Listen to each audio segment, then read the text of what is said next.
Hi, my name is Glenn with BPS Security.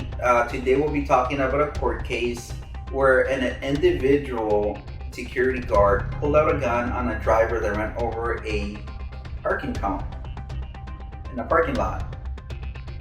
And that security guard said that he feared for his life because somebody ran over a cone towards his direction, but even though he was not in the line of sight for that vehicle to be run over, he held that person at gunpoint until the police showed up.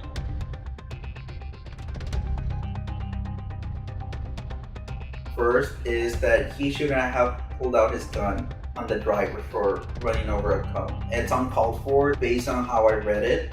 There was no reason for that security guard to do that, and his life was not at risk. Second, it's a cone.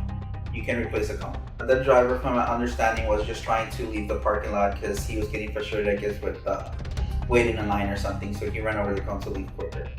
Not justified for him to do that, but the security guard shouldn't have pulled out his gun either. And then putting your finger on the trigger while you're holding them, especially if somebody comes behind you or the police taps you or somebody tries to get your attention and you pull the trigger, you can kill the person. You should only put your finger on the trigger when you're ready to shoot. Your finger should always be off to the side for safety reasons. And that's basic firearms 101 as far as safety goes.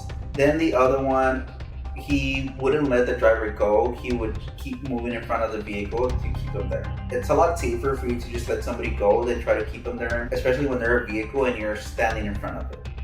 It's just more sense just to let the person go and just report it to the police.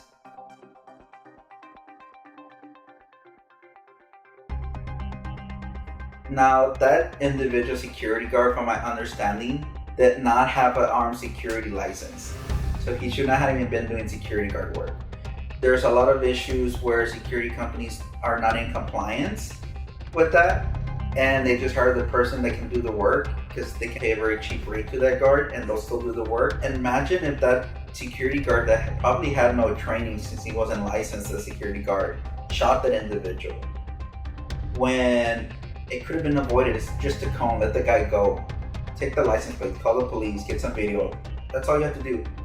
If they're not running you over, just stay out of the way and make sure you call the police. That's it.